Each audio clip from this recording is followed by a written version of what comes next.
बहुत समय पहले की बात है। एक गांव में एक ब्राह्मण अपनी पत्नी और परिवार के साथ रहता था। ब्राह्मण धर्म कर्म में निपुण था और प्रतिदिन पूजा पाठ कर अपनी जीविका चलाता था। उसकी पत्नी इसके विपरीत बहुत मुखर और तीखे स्वभाव की थी।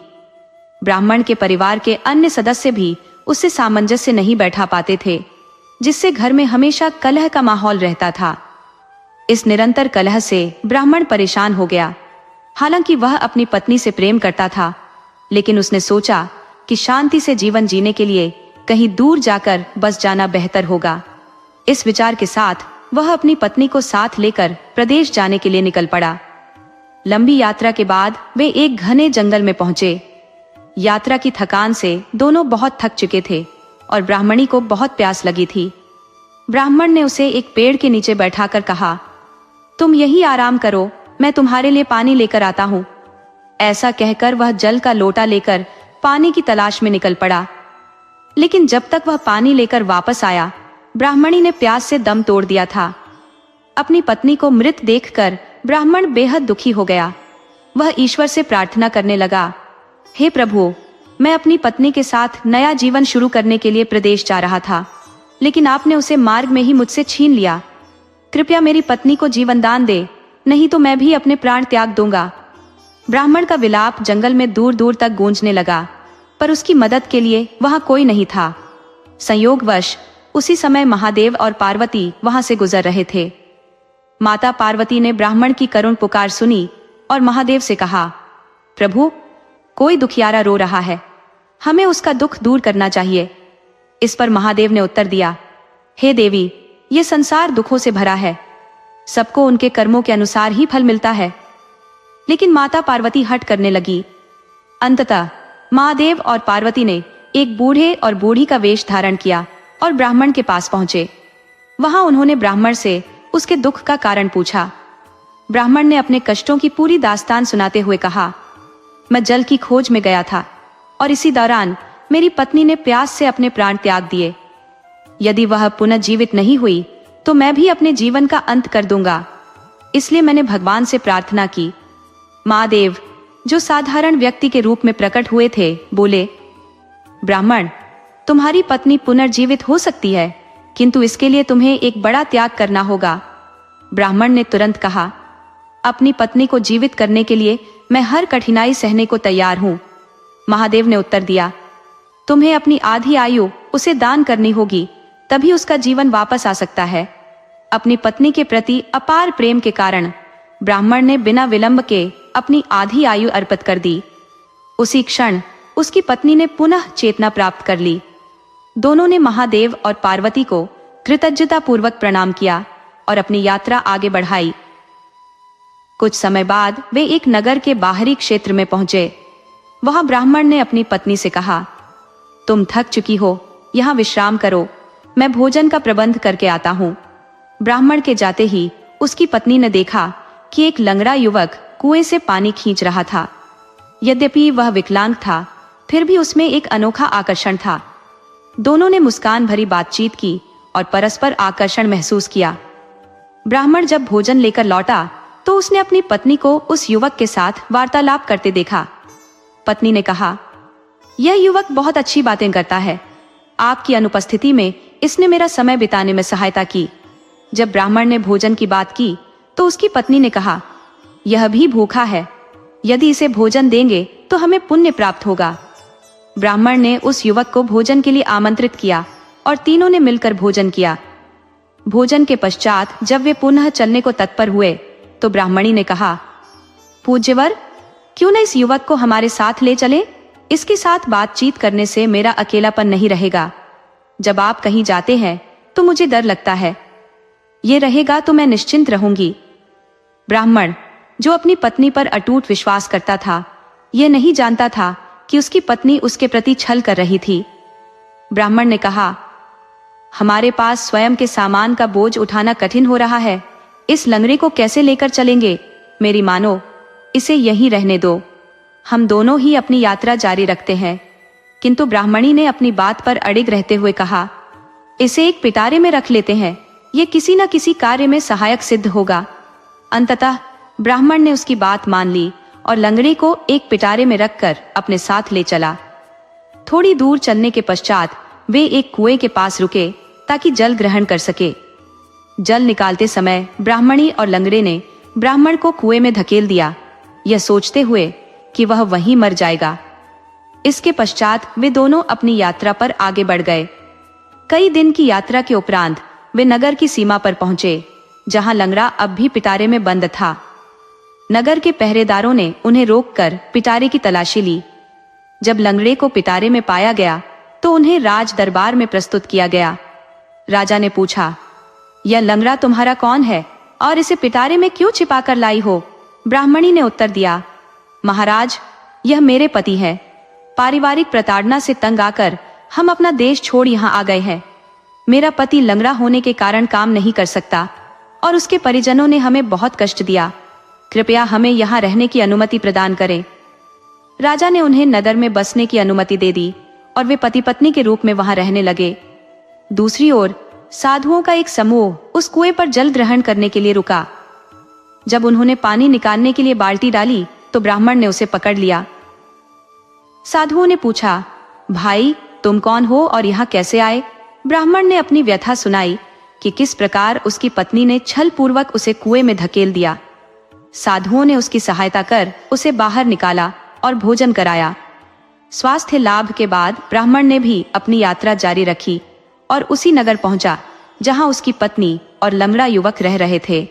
एक दिन ब्राह्मण और ब्राह्मणी का सामना हुआ और उनके बीच तीव्र वाद विवाद प्रारंभ हो गया।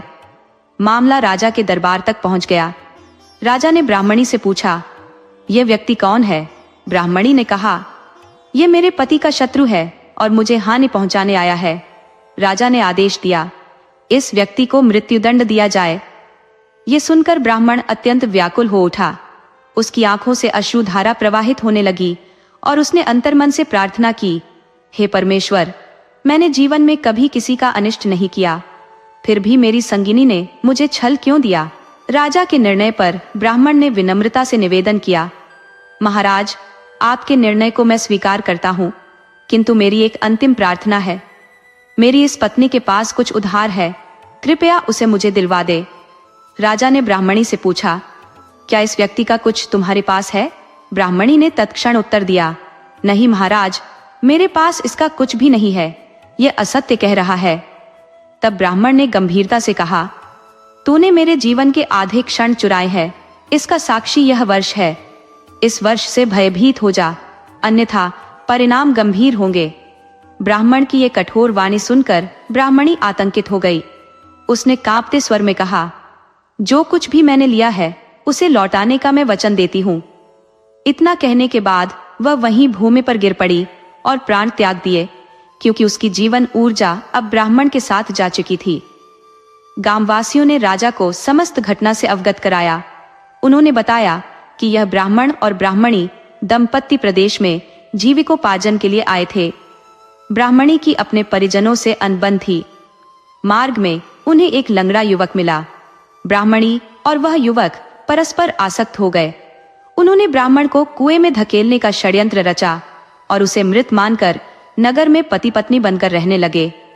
संपूर्ण घटना सुनने के उपरांत राजा ने ब्राह्मण से क्षमा याचना की। ग्रामवासियों ने यह भी बताया कि ब्राह्मणी ने अपनी आधी आयु ब्राह्मण को दान की थी, किंतु विश्वासघात के उपरांत ब्राह्मण ने अपनी ऊर्जा पुनः ग्रहण करने का निश्चय किया। राजा ने लंगड़े युवक को आजीवन कारावास का दंड दिया और ब्राह्मण को राज पुरोहित का पद देकर सम्मानित किया। ब्राह्मण ने उस राज्य में संतोषपूर्वक जीवन व्यतीत किया। दोस्तों, धोखा देने वालों को उनका दंड अवश्य प्राप्त होता है।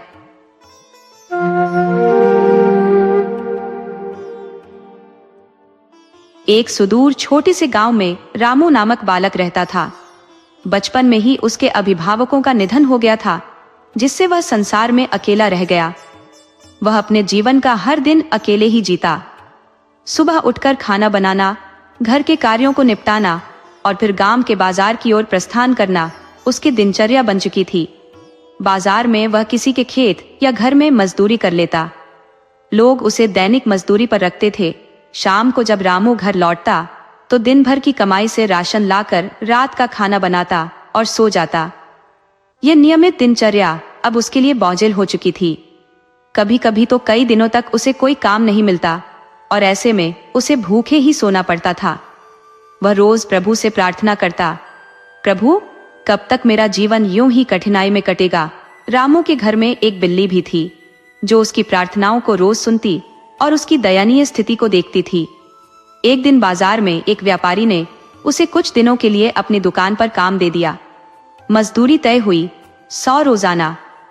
रामू न तो बहुत खुश हुआ न ही बहुत दुखी, क्योंकि अब कम से कम उसे रोज काम और मजदूरी मिल रही थी जिससे वह कुछ दिनों तक भूखा नहीं रहेगा। रामू ने काम शुरू किया। रोज की मजदूरी से वह दुकान से राशन खरीद कर लाता। वह अब भी प्रभु से प्रार्थना करता, प्रभु आपने नौकरी तो दी है, लेकिन पता नहीं यह कब तक चलेगी, कब मेरा जीवन सुधरेगा। बिल्ली उसकी सारी बातें सुन रही थी और उसे रामू पर दया आने लगी थी। कई दिनों तक रामू का जीवन जैसे तैसे चलता रहा। एक दिन जब वह अपनी झोपड़ी में लौटा तो उसने देखा कि दरवाजे पर एक बुढ़िया बैठी हुई थी। रामू ने उससे पूछा, माँ जी आपको क्या चाहिए? बुढ़िया ने कहा, बेटा कुछ खाना हो तो दे दो, बहुत भूख लगी है। रामू खुद भी भूखा था और जो खाना लाया था वह उसके लिए भी पूरा नहीं पड़ता था। रामू ने सोचा, मैं तो जवान हूँ, चलो आज का खाना इन माँ जी को दे देता हूँ। उसने बुढ़िया को खाना देते हुए कहा, माँ जी मेरे पास जो है वही है, मेरी हालत बहुत बुरी है, पता नहीं कभी मेरी स्थिति सुधरेगी भी या नहीं। बुढ़िया ने रामू द्वारा दिया हुआ भोजन खाया और बोली, बेटा हालात क्यों नहीं बदलेंगे? अवश्य बदलेंगे, पर तू अपने हालात सुधारने की कोशिश करता ही कहाँ है? हर वक्त हालातों का रोना रोता रहता है। तू जवान और तगड़ा है, मेहनत कर सब ठीक हो जाएगा। रामू बोला, माँ जी मुझे मेहनत करने से डर नहीं लगता, पर मुझे काम मिलता ही कहाँ है? जहाँ मिलता है वहाँ मैं काम कर लेता हूँ। बुढ़िया माँ बोली, बेटा भगवान शिव की शरण में जा, तेरा कल्याण होगा। भगवान शिव तुझे पता है कहाँ मिलेंगे। उस बुढ़िया ने रामू के मन में आगे बढ़ने की चिंगारी जला दी और उसे मार्गदर्शन दे गई। रामू रात भर सोचता रहा, ये बुढ़िया अम्मा भी पागल ही थी क्या? खुद मांग कर खाती है और मुझे बोल रही है कि भगवान शिव की शरण में जा, तेरा कल्याण होगा। खुद का कल्याण क्यों नहीं करती? पहले अपना करे फिर बाद में दूसरों को बोले। आज के कलयुग में भला मुझे कहाँ भगवान शिव मिलेंगे? रामू ने बुढ़िया की बातों पर ध्यान नहीं दिया और अगले दिन से उसकी वही दिनचर्या फिर शुरू हो गई। रोज रामू भगवान के सामने अपने गिले शिकवे कहता और उसकी बिल्ली उसकी सभी बातें सुनती थी। 2 साल का समय और बीत गया। रामू के हालातों में कोई बदलाव नहीं आया, उसकी वही पुरानी जिंदगी चल रही थी।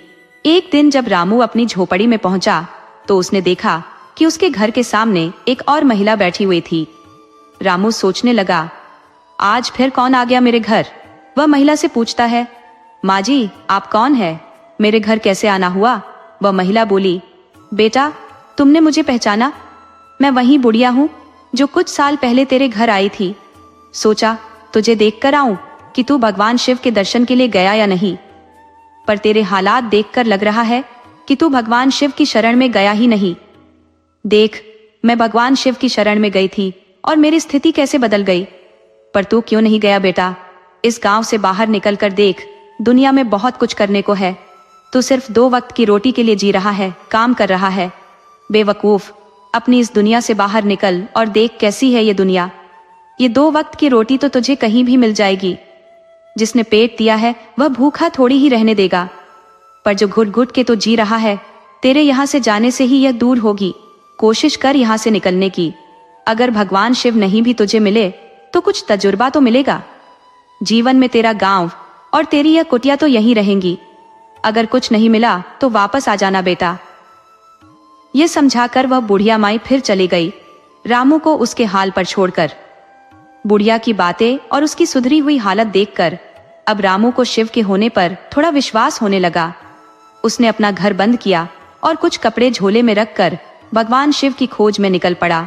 आज पता नहीं क्यों रामू का मन बड़ा खुश था। पहले कभी भी वह इतना खुश नहीं हुआ था। गांव से निकलते समय उसने उस महिला से यह पूछना ही भूल गया कि भगवान शिव कहाँ मिलेंगे। अब रामू को कुछ समझ नहीं आ रहा था। इसी सोच में उसने एक दिशा पकड़ ली और उसी पर चल पड़ा। चलते चलते उसे एक मंदिर मिल गया जहां भंडारा चल रहा था। वह भी भंडारे में शामिल हो गया। भंडारा समाप्त होने के बाद सभी लोग वहां से चले गए, पर वह वहीं मंदिर में बैठा रहा। तभी एक साधु ने उसे रोककर पूछा, क्या कारण है कि तू यहाँ बैठा है? रामू बोला, पुजारी जी, मुझे भगवान शिव की खोज में जाना है, पर मुझे दिशा नहीं मिल रही कि किस ओर जाऊं। कहाँ मिलेंगे मुझे भगवान शिव? रामू, जिसके जीवन का कोई मकसद नहीं था, अब एक अनजान राह पर चल पड़ा था। साधु बाबा से उसने पूछा, गुरुजी, क्या आप मेरा मार्गदर्शन कर सकते हैं ताकि मैं अपने रास्ते पर सही से पहुंच सकूं और अपनी मंजिल तक पहुंच जाऊं? साधु महात्मा, जो खुद भी भगवान शिव की तलाश में भटक रहे थे, बोले, बेटा, कब से खोज रहे हो भगवान शिव को? रामू बोला, गुरुजी, बस कल से ही। साधु बाबा थोड़ा मुस्कुराए और बोले, इतनी जल्दी थक गए हो बेटा? मैंने तो अपना पूरा जीवन उनकी तलाश में लगा दिया, पर मुझे अभी तक भगवान शिव नहीं मिले। साधु की बात सुनकर रामू थोड़ा घबरा गया और बोला, ये क्या कह रहे हैं गुरुजी? तो क्या मुझे भी भगवान शिव नहीं मिलेंगे? साधु बोले, अरे नहीं बेटा, प्रयास करो तो सब कुछ मिल जाता है। रामू बोला, गुरुजी, तो क्या आपने प्रयास नहीं किया? गुरुजी के पास अब रामू की बात का कोई जवाब नहीं था, पर वे उसका मनोबल भी नहीं तोड़ना चाहते थे।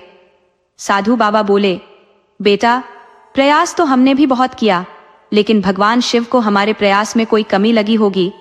दूसरा, हमें उचित मार्गदर्शन के लिए कोई गुरु भी नहीं मिला, इसलिए हमें भगवान शिव के दर्शन नहीं हुए। लेकिन तुम्हें मैं मार्गदर्शन दूंगा, तुमको अवश्य भगवान शिव मिलेंगे। जब तक भगवान नहीं मिल जाते, तुम अपना प्रयास जारी रखना। उस साधु की बातें सुनकर रामू को विश्वास होने लगा कि उसने सही मार्ग चुना है। साधु ने उसे समझाया कि जो भी भगवान शिव की शरण में गया है, वह कभी निराश नहीं लौटा है। रामू बहुत प्रसन्न हुआ और सोचने लगा कि वह भगवान शिव से मिलकर अपनी सभी इच्छाएं पूरी करवाएगा। साधु ने उसे बताया कि भगवान शिव कैलाश पर्वत पर मिलेंगे और वहां तक पहुंचने के लिए उसे कई पहाड़ों को पार करना होगा। रामू ने कहा, गुरुजी, मुझे तो पता ही नहीं था कि भगवान शिव कहाँ मिल सकते हैं। आपने मेरा मार्गदर्शन कर मेरा रास्ता आसान कर दिया है। आप मेरे दूसरे गुरु हैं। जब मैं वापस आऊंगा तो शिव जी से आपके लिए क्या लाऊं? साधु बाबा रामू की बातें सुनकर बहुत भावुक हो गए और बोले, बेटा, तेरा पहला गुरु कौन है? रामू बोला, गुरुजी, मेरी पहली गुरु एक बूढ़ी माँ थी जिसने मुझे शिवजी के पास जाने के लिए प्रेरित किया, वरना मेरा जीवन तो रोज की दाल रोटी के जुगाड़ में ही बीत रहा था। साधु बाबा बोले, बेटा, तुम बहुत सच्चे मनुष्य लगते हो।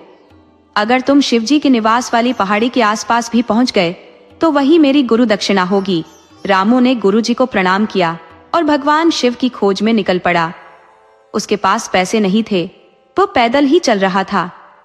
चलते चलते उसके पैरों में छाले पड़ गए। कभी खाने को मिल जाता तो कभी भूखा रहना पड़ता। सोने के लिए किसी सड़क पर या जंगल के किसी कोने में सो जाता। रामू सोचता, गुरुजी ने कहा था पहाड़ों में शिवजी रहते हैं, कब पहुंच पाऊंगा मैं वहां? कई बार उसकी हिम्मत जवाब देने लगती, पर उसे गुरुजी को देने वाली दक्षिणा याद आ जाती। अगर वह शिवजी तक नहीं पहुंचा तो गुरुजी का कर्ज हर जन्म में चुकाना पड़ेगा। यही सोचकर वह अपने गुरु के बताए हुए मार्ग पर आगे बढ़ता रहा। रामू कभी थक जाता, कभी रुक जाता, पर पता नहीं क्यों हर सुबह उसकी हिम्मत उसे आगे बढ़ने के लिए प्रेरित करती और वह फिर से चल पड़ता अपने गुरु के बताए रास्ते पर। रामू जब पहाड़ी गांव में पहुंचा तो उसकी खुशी का ठिकाना नहीं रहा। उसे लगा कि उसने पहाड़ों तक की कठिन यात्रा पूरी कर ली है, पर असल मुश्किलें तो अब शुरू होने वाली थी। शहरों में पैदल चलते समय वह कहीं भी सड़क के किनारे या पार्क में रात बिता लेता था, पर पहाड़ों में यह सब संभव नहीं था। अगर रात को सड़क पर सोने की कोशिश भी करता तो जंगली जानवर उसे मार सकते थे। इन सब खतरों से वह अनजान था और बस पहाड़ों की खूबसूरती का आनंद ले रहा था। चलते चलते रामू को भूख सताने लगी। सुबह से उसे कोई मंदिर भी नहीं मिला था जहां भोजन मिल सके। भूख के मारे उसकी हालत खराब हो रही थी। तभी उसे एक घर दिखाई दिया। अब रामू के पास खाना मांगने के अलावा कोई चारा नहीं था। वह घर के दरवाजे पर पहुंचा और डरते डरते दरवाजा खटखटाया। एक महिला ने दरवाजा खोला और रामू से पूछा, कौन हो भाई तुम? इतनी रात को यहाँ क्यों भटक रहे हो? रामू ने उत्तर दिया, मैं एक मुसाफिर हूँ, बहुत थक गया हूँ। खाने को कुछ मिल सकता है क्या? कुछ भी रूखा सूखा दे दीजिए। उसकी हालत देखकर महिला ने उसे दरवाजे पर बैठने को कहा और कुछ खाने को ले आई। रामू ने जल्दी जल्दी खाना खा लिया और धन्यवाद देकर जाने लगा। महिला ने पूछा, कहाँ जा रहे हो बेटा? इस समय तो बाहर रहना सुरक्षित नहीं है। रामू ने उत्तर दिया, कहीं जगह देखकर सो जाऊंगा माँ जी, बहुत थक गया हूँ। महिला बोली, लगता है बेटा तुम पहली बार पहाड़ों में आए हो। जंगल में रात को बाहर सोना या रहना खतरनाक है। जंगली जानवर रात के समय भोजन की तलाश में गांव की तरफ आ जाते हैं और जो भी मिलता है उसे मारकर खा जाते हैं। तुम हमारे घर के पीछे की कोठरी में रात बिता सकते हो। रामू ने धन्यवाद दिया और कोठरी में सोने चला गया। सुबह वही महिला उसे चाय नाश्ता देने आई। उसकी रात की बातें सुनकर रामू की आगे जाने की हिम्मत टूट गई। वह सोचने लगा, आज इस महिला ने मुझे आश्रय दिया, अगर कल कोई आसरा नहीं मिला तो मैं किसी जानवर के हाथ मारा जाऊंगा। महिला दिन में भी उसे खाना देने आई। ऐसे ही चलता रहा और रामू को बड़ा आराम महसूस हुआ। रामू का आगे बढ़ने का मन नहीं था। वह औरत उससे कुछ पूछती नहीं, बस समय पर खाना पानी दे देती और चली जाती। रामू को इस बात पर बड़ा आश्चर्य होता कि कैसे कोई किसी अजनबी के लिए इतना कर सकता है। महिला के घर में बैठे बैठे उसे 2 हफ्ते हो गए थे, लेकिन वह कभी उसके घर के अंदर नहीं गया। रामू ने सोचा, यह औरत करती क्या है? सुबह घर से जाती है, दिन में आती है, फिर जाती है, शाम को आती है, खाना पानी सब ठीक कर देती है, पर कभी उसे दुखी नहीं देखा।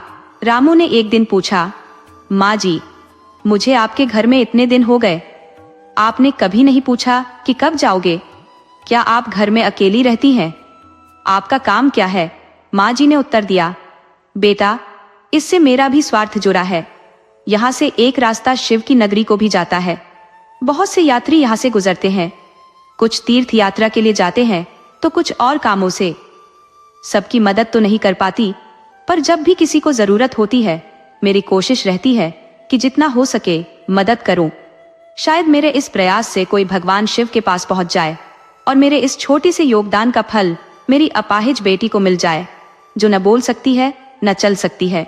जहां तक मेरे काम की बात है तो मैं सुबह जंगल जाकर लकड़ियां लाती हूँ। उन लकड़ियों को बाजार में बेचकर जो पैसे मिलते हैं उनसे घर चलाती हूँ। शाम को गौशाला में जाकर गायों की सेवा करती हूँ और वापस आते समय मंदिर जाकर भगवान शिव से प्रार्थना करती हूँ कि वह मेरी फरियाद सुन ले। रामू ने कहा, माँ जी, भगवान ने आपकी सुन ली है, और अपनी कोठरी में चला गया। वह सोचने लगा, हर कोई शिव को पाना चाहता है अपने अपने तरीके से। इस महिला को देखो, कितना कठिन तप कर रही है और खुशी खुशी कर रही है, और एक मैं हूं बिना किसी जिम्मेदारी के, इस महिला पर बोझ बनकर बैठा हूं। नहीं, मुझे कल सुबह ही अपनी यात्रा पर निकलना होगा।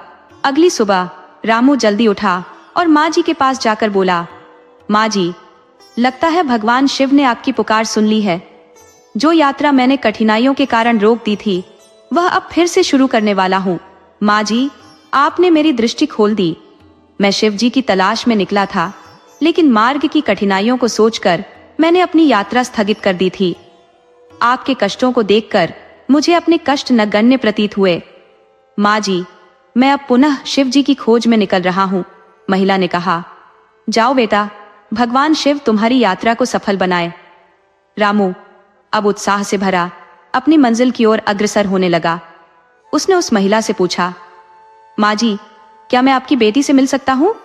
महिला बोली, मिल लो बेटा, पर उससे मिलने का कोई लाभ नहीं।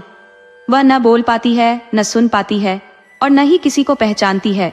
10 साल पहले एक अज्ञात बीमारी ने उसे जकड़ लिया और डॉक्टरों ने कहा कि यह बीमारी लाइलाज है। तब से मैं भगवान से प्रार्थना कर रही हूँ। रामू ने महिला के पैर छूकर आशीर्वाद लिया और जाने लगा। महिला ने उसे रोका, अरे पगले, ऐसे कैसे जा रहा है? आगे पहाड़ों में खतरनाक ठंड और बर्फ मिलेगी। उसने रामू को एक कंबल, दस्ताने, शॉल, टोपी और रास्ते के लिए एक टॉर्च दी। साथ ही कुछ भुने चने और गुड़ देते हुए कहा, बेजा, इसे संभाल कर रखना और वहां उपयोग करना जहां खाने को कुछ न मिले। रामू अपने सफर पर निकल पड़ा। चलते चलते 5 दिन बीत गए। रास्ते में गांव पड़ रहे थे तो उसे खाना मिल जाता था। धीरे धीरे उसे बर्फ से ढके पहाड़ दूर से दिखाई देने लगे। रामू को लगने लगा कि उसकी मंजिल अब दूर नहीं है, लेकिन उसे नहीं पता था कि असली परीक्षा अभी बाकी है। गांव समाप्त होते जा रहे थे। आज का दिन ऐसा था जब उसने खाली और नंगे पहाड़ों में अकेले यात्रा शुरू की। उसके आसपास कोई नहीं था। वह डर रहा था, पर माँ का चेहरा उसकी आंखों के सामने आ जाता, जिसकी बेटी जिंदा लाश का जीवन जी रही थी। उसने एक साधु को गुरु दक्षिणा देने का वादा किया था और उस महिला को भी नहीं भूला था जिसने उसे इस यात्रा के लिए प्रेरित किया था। रामू ने सोचकर हिम्मत जुटाई, मैं कितनों की उम्मीदें अपने साथ लेकर चल रहा हूँ, कितनों की आशाएं मुझसे जुड़ी है। अगर मैं हार गया तो मेरा आगे बढ़ना असंभव हो जाएगा। यही सोचकर उसने वीरान पहाड़ों पर आगे बढ़ना शुरू किया। रात होने को थी और वह सोच रहा था कि खुले आसमान के नीचे रात कैसे बिताएगा। चलते चलते उसे कुछ राहत मिलने लगी और उसने अपनी यात्रा जारी रखी। दिन का उजाला धीरे धीरे रात की चादर में लिपटने लगा। रामू को अब आगे का रास्ता सूझ नहीं रहा था, इसलिए उसने ठहर कर चारों ओर देखा। तभी उसकी दृष्टि एक मध्यम सी रोशनी पर पड़ी जो काफी दूर प्रतीत हो रही थी। रामू पहले तो चौंका, अभी तक कुछ दिखाई नहीं दे रहा था और अचानक ये रोशनी कहां से आई। किंतु कहते हैं डूबते को तिनके का सहारा। रामू ने रोशनी की दिशा में कदम बढ़ाना आरंभ किया। रामू धीरे धीरे रोशनी की ओर बढ़ रहा था। उसके मन में भय और उत्सुकता दोनों थे। भय इसलिए कि अब तक उसे इधर उधर कुछ नहीं दिखा था और ये रोशनी अचानक कहां से प्रकट हो गई, और उत्सुकता इसलिए कि चलो जो भी हो, रात भर ठंड से मरने से अच्छा है कोई साथ देने वाला मिल गया। रात बढ़ती जा रही थी और साथ ही ठंड भी। जो कंबल रामू के साथ था वह इस कड़कती ठंड को रोकने में नाकाफी साबित हो रहा था। रामू के कदम रोशनी की ओर बढ़ते जा रहे थे, पर उसे ऐसा लग रहा था कि रोशनी दूर होती जा रही है।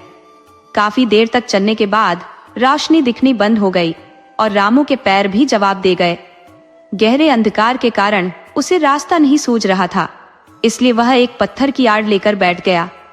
उसे लगा कि जो रोशनी देखकर वह आगे बढ़ रहा था वह उसका भ्रम था। पत्थर की आड़ में दुबके हुए ही उसे रोशनी फिर से करीब आती हुई दिखाई दी। रामू ने सोचा, हे प्रभु, ये क्या माया है। उसने अपने आप को रोक नहीं पाया और फिर से रोशनी की ओर बढ़ चला। मुश्किल से 10 या 15 कदम चलने के बाद उसने देखा कि एक बड़े पत्थर के नीचे एक गुफा सी है। उसने गुफा के बाहर से ही पूछा, क्या कोई अंदर है? अंदर से आवाज आई, आ जाओ पुत्र। रामू अंदर जाकर देखने लगा कि वहां एक बाबा आसन में ध्यान मग्न बैठे हैं। उन्होंने एक छड़ी का सहारा लेकर उस पर अपना हाथ रखा हुआ था और उनकी आंखें बंद थी। रामू सोचने लगा, अगर बाबा की आंखें बंद है तो मुझे अंदर किसने बुलाया? लेकिन जो भी हो, गुफा में बाहर की तुलना में ठंड कम थी। रामू ने बाबा को प्रणाम किया और गुफा के एक कोने में जाकर सो गया। रामू को ऐसी गहरी नींद आई कि सुबह जब धूप सिर पर पड़ी तब उसकी आंख खुली। वह देखता है कि वह खुले आसमान के नीचे सोया था। वहां कोई गुफा या बाबा नहीं थे। ये देखकर वह अत्यंत आश्चर्यचकित हुआ। रामू उठा और आंखें मलते हुए चारों ओर देखने लगा। उसे चारों ओर सन्नाटा ही सन्नाटा नजर आया। उसे लगा कि शायद कल की थकान के कारण उसे गहरी नींद आ गई थी और उसने सपने में यह सब देखा होगा। यही सोचकर रामू अपने आगे के सफर पर निकल पड़ा। रामू के मस्तिष्क में कल रात की सभी घटनाएं बार बार घूम रही थी, पर यह पूछे भी तो किससे। दूर दूर तक न तो कोई जीव दिख रहा था और न ही कोई पक्षी। वह सोचता रहा कि और कितनी दूर चलना पड़ेगा। इस उधेड़ बुन में वह आगे बढ़ता गया। जहां भूख लगती वहां थोड़े से चने और गुड़ खा लेता। इसी तरह दिन बीत गया। बड़े बड़े पहाड़ जो बर्फ से ढके हुए थे, वहां इंसान तो क्या, किसी पक्षी की आवाज भी सुनाई नहीं दे रही थी। रामू विचार मग्न था कि आज रात कहाँ ठहरा जाए। तभी उसने देखा कि सूरज पूरी तरह डूबा भी नहीं था कि एक कुटिया सामने दिख गई। वह भागकर कुटिया के पास गया और देखा कि 2 साधु बाबा आग जलाने में व्यस्त थे। कुटिया भी गुफा जैसी थी और अंदर कहीं दूर से ओम नमः शिवाय का जाप सुनाई दे रहा था। रामू उस ध्वनि की ओर बढ़ने लगा। तभी एक साधु बाबा ने उसे रोककर कहा, रुको बेटा, अभी गुरुजी के सामने जाने का उचित समय नहीं है। पहले खाना खाकर सो जाओ, कल नहा धोकर गुरुजी के दर्शन करना। रामू ने खाना खाया और फिर गुफा के एक कोने में सो गया। लेकिन कल रात का सपना, जो उसे भ्रम लग रहा था, अब हकीकत प्रतीत होने लगा था। सुबह उठकर उसने देखा कि गुफा अभी भी वही है। अन्य दो साधु सामान्य कामकाज में व्यस्त थे। गुफा के बाहर हल्का अंधेरा था। अब रामू को मंत्रों का जाप सुनाई दे रहा था। उसने जल्दी जल्दी स्नान किया और साधुओं से कहा, महाराज, मुझे महात्मा जी के दर्शन करवा दें। साधु बाबा उसे गुफा के अंदर ले गए। वहां दूर गुफा में एक रोशनी दिखाई दी। उसी रोशनी में उसने देखा कि एक साधु सोने की छड़ी पर हाथ टिकाए ध्यान मग्न है। रामू जमीन पर नतमस्तक हो गया और महात्मा जी के पास जाने की जिद करने लगा। वह बोला, महाराज, यह आपकी कैसी माया है? कल आप ही ने तो मेरी रात ठहरने का प्रबंध किया था। कृपया मुझे आशीर्वाद दें ताकि मैं अपनी यात्रा सफलतापूर्वक पूरी कर सकूं और आप मेरी पूरी यात्रा में हरदम साथ रहें। महात्मा जी की तरफ से कोई जवाब नहीं मिला। तब एक साधु बाबा रामू को गुफा के बाहर ले गए और महात्मा की वास्तविकता बताई। उन्होंने बताया कि जिन महात्मा से वह मिला, उन्होंने वर्षों पहले शिव दर्शन की यात्रा के दौरान इस जगह पर अपनी देह त्याग दी थी। महात्मा जी अपनी यात्रा को पूर्ण नहीं कर पाए थे। तब से महात्मा जी इसी धाम की यात्रा पर निकले हर यात्री की उस स्थान से यहाँ तक लाने में मदद करते हैं जहाँ तुम कल रात फंस गए थे, क्योंकि उस स्थान तक बहुत कम यात्री पहुँच पाते हैं। महात्मा जी की आत्मा इन पहाड़ों में भटकती रहती है ताकि कोई यात्री शिव जी के द्वार तक पहुँचे और उनकी मुराद पूरी हो सके, ताकि उनकी आत्मा को भी शांति मिले और महात्मा जी की आत्मा स्वर्गलोक जा सके। साधु रामू को बताते हैं, तुम बहुत भाग्यशाली हो बच्चा, जो महात्मा ने तुम्हें साक्षात दर्शन दिए। रामू ने उन साधुओं को कल रात की घटना बताई तो वो महात्मा जी की यह कथा सुनकर बहुत हैरान हो गया और पूछने लगा, महात्मा जी, फिर आप दोनों भी तो यात्रा पर निकले होंगे, तभी यहाँ पहुँचे हो, फिर आप क्यों नहीं शिव के धाम गए? दोनों साधु बताते हैं, रामू, हम यहाँ तक पहुँचकर आगे नहीं बढ़ पाए। आत्मा की कहानी जिन साधुओं ने हमें बताई थी, वे बहुत बुजुर्ग हो गए थे। हमने भी उनकी सेवा और यात्रियों की सेवा को अपना कर्तव्य मान लिया और यहीं रुक गए। अगर आप शिव के धाम पहुंच जाते हैं तो महात्मा जी की आत्मा की शांति के लिए भगवान शिव से प्रार्थना करना और हम दोनों के लिए भी आशीर्वाद लेकर आना। रामू उनकी कहानी सुनकर दुखी और खुश दोनों हुआ। उसे अपनी यात्रा जारी रखनी थी, सो साधुओं का आशीर्वाद और उनकी मनोकामना लेकर वह आगे बढ़ गया। अब रामू सोचने लगा, मुझे किसी भी हाल में धाम तक पहुंचना ही है, क्योंकि यह यात्रा सिर्फ मेरे प्रयास से पूरी नहीं हो रही, इसके पीछे कई लोगों का प्रयास और उनकी उम्मीदें जुड़ी हुई है। ये सोचकर रामू के अंदर नई ताकत आ गई।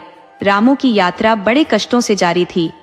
वह अक्सर लड़खड़ाने लगता, पर उसे दोबारा खड़े होने के लिए कोई न कोई जरिया मिल ही जाता। बर्फ की घाटियों के बीच बैठकर वह सुस्ता रहा था कि उसे बर्फ की सफेदी में एक छोटी सी चीज रेंगते हुए दिखाई दी। वह पूरी तरह से बर्फ से ढकी हुई थी। ऐसा लग रहा था जैसे कोई बर्फ का छोटा सा गोला धीरे धीरे सरक रहा हो। रामू पास जाकर थोड़ी बर्फ हटाई तो देखा एक कछुआ बहुत ही धीमी चाल से चल रहा था। रामू उसके पास जाकर बोला, अरे भाई, कब से चल रहे हो और कब तक ऐसे चलते रहोगे? कहाँ जा रहे हो? इतनी बर्फ में कहीं रास्ता तो नहीं भटक गए हो? कछुआ बोला, अरे रुको रुको, एक साथ इतने सवाल मत पूछो यार। एक तो पहाड़ की इतनी ऊंचाई में सांस ठीक से नहीं चल रही और ऊपर से तुम सवालों की बौछार किए जा रहे हो। रामू ने कहा, चलो थोड़ा आगे चलकर विश्राम करते हैं। कछुआ बोला, ठीक है, फिर मैं तुम्हारे सभी प्रश्नों का उत्तर भी आराम से दूंगा। रामू ने कछुए को उठाया और चलने लगा। कछुआ बोला, अरे भाई, मुझे नीचे छोड़ दो, मुझ पर पाप मत चढ़ाओ। लगता है मैं पिछले जन्म के पापों को पहले से ही धो रहा हूँ। रामू कछुए की बात समझ नहीं पा रहा था। उसने पूछा, क्यों भाई, ऐसा क्या है? कछुए ने कहा, मुझे नीचे छोड़ दो। रामू ने उसे नीचे छोड़ दिया और धीरे धीरे कछुए के साथ चलने लगा। रात होने वाली थी। रामू ने पूछा, रात को कहाँ ठहरेंगे भाई? समझ नहीं आ रहा, चारों तरफ बर्फ ही बर्फ है, कोई गुफा भी नजर नहीं आ रही। कछुआ बोला, चिंता मत करो दोस्त, जिसकी राह में हम चल रहे हैं वही हमारा इंतजाम भी करेगा। चलते चलते कछुआ एक जगह रुक गया और बोला, दोस्त, मुझे तो खुले आसमान के नीचे रहने में कोई दिक्कत नहीं है, लेकिन तुम्हारे लिए रात का ठिकाना खोजना पड़ेगा। ऐसा करो, यहाँ पर बर्फ खोदने की कोशिश करो, हो सकता है तुम्हारे रहने का थोड़ा इंतजाम हो जाए। दोनों ने बर्फ खोदनी शुरू की। 1 घंटे में बर्फ खोदते खोदते एक आदमी के रहने लायक गुफा बन गई। रामू ने कहा, यह तो बहुत अच्छा उपाय बताया भाई, खुले आसमान के नीचे सोने से तो अच्छा है मैं बर्फ की गुफा में सो जाऊं। दोनों बर्फ की गुफा के अंदर चले गए। रामू के पास चादर और कंबल थे, वे उन्हें बिछाकर बैठ गया। कछुआ भी रामू के पास ही दुबक गया। रामू बोला, अरे कछुआ यार, तूने मेरे प्रश्नों का उत्तर नहीं दिया। कछुआ बोला, चिंता मत करो दोस्त, मैं तुम्हारे सभी प्रश्नों का उत्तर दूंगा। सारी रात बाकी है, बाकी बातें करके ही तो हमने यह रात गुजारनी है। कुछ देर बाद कछुआ बोला, हाँ तो भाई, तुम्हें अपने प्रश्नों का उत्तर चाहिए। जो भी प्रश्न तुमने मुझसे पूछे थे, एक बार वे प्रश्न फिर से दोहरा दो। रामू प्रश्न दोहराते हुए बोला, अरे भाई, कब से चल रहे हो और कब तक ऐसे चलते रहोगे? कहाँ जा रहे हो? इतनी बर्फ में कहीं तुम रास्ता तो नहीं भटक गए हो? कछुआ बोला, मुझे खुद याद नहीं कि मैं कब से इस यात्रा पर निकला हूँ, और तब तक चलता रहूंगा जब तक मेरी मनोकामना पूरी ना हो जाए। शायद तब तक मेरी यात्रा का भी अंत नहीं होगा, इसलिए चाहे कितने ही जन्म क्यों न लग जाए। जहां तक रास्ता भटकने की बात है, तो दोस्त, मुश्किल से सही रास्ता मिला है। सारा जीवन रास्ता ही भटका रहा था, अब तो सही रास्ता पकड़ा है मैंने। रामू कछुए के जवाब को सुनकर बहुत हैरान हो गया और बोला, दोस्त, तुम्हें पता नहीं कि कितने वर्ष हो गए इस यात्रा पर निकले हुए, और आगे का भी पता नहीं है कि और कितने वर्ष लगने वाले हैं। क्या तुम्हें पूर्ण विश्वास है कि इस रफ्तार से तुम यह यात्रा पूरी कर पाओगे? कछुआ बोला, दोस्त, जब कई वर्षों पहले मैंने यह यात्रा आरंभ की थी, तब मेरे परिवार और मित्रों ने मुझे यही समझाया कि इस जन्म में हमारी जैसी धीमी गति वाले जीव जंतुओं के लिए यह यात्रा पूरी करना असंभव है। लेकिन आज जहां तक मैं पहुंच पाया हूं, ये मेरे अथक प्रयासों का ही परिणाम है। सुना है यहां तक भी बहुत कम लोग पहुंचे हैं। जहां तक मैं जा सका, वहीं तक मेरे शरीर की सीमाएं हैं। अगले जन्म में वहीं से आगे की यात्रा शुरू करूंगा। मेरी यात्रा तो धार्मिक है, और इसे धाम में समाप्त करने की मेरी गहरी मनोकामना है। मैं भगवान शिव से सदैव प्रार्थना करता रहूंगा कि मेरी यात्रा धाम में समाप्त हो। कछुए की बातें सुनकर रामू बहुत खुश हुआ। फिर दोनों सो गए। सुबह जब रामू उठा तो उसने देखा कि कछुआ उसके आसपास नहीं था। रामू ने अपना बोरिया बिस्तर उठाया और आगे की यात्रा के लिए निकल पड़ा। अभी वह 1 किलोमीटर भी नहीं चला था कि उसे फिर कछुआ दिखाई दिया। उसने कछुए से कहा, अरे यार, मेरे साथ चलो, मैं तुम्हें अपनी गोद में उठाकर ले चलता हूँ। हमारा सफर अच्छा रहेगा और हम दोनों सफल भी हो जाएंगे। कछुआ बोला, नहीं दोस्त, अपनी अपनी यात्रा खुद ही पूरी करनी पड़ती है, लेकिन मेरी इच्छा है कि भले ही मैं इस जन्म में सिद्ध धाम न पहुंच पाऊं, पर तुम अवश्य पहुंचो। अगर तुम भगवान शिव के पास पहुंच गए तो मेरी मनोकामना की पूर्ति की उनसे प्रार्थना करना। अब तुम जाओ, तुम्हारा और मेरा यही तक का साथ था। रामू कछुए को प्रणाम करके भारी मन से आगे बढ़ गया। वह सोचने लगा कि आज तक न जाने वह कैसा जीवन जी रहा था। उसे तो सिर्फ 2 वक्त की रोटी के अलावा कुछ सोचने का मौका ही नहीं मिलता था।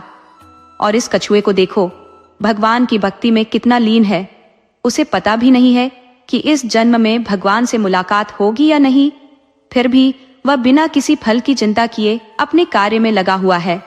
हम मनुष्य तो किसी कार्य में फायदा न दिखे तो उसे करते ही नहीं है।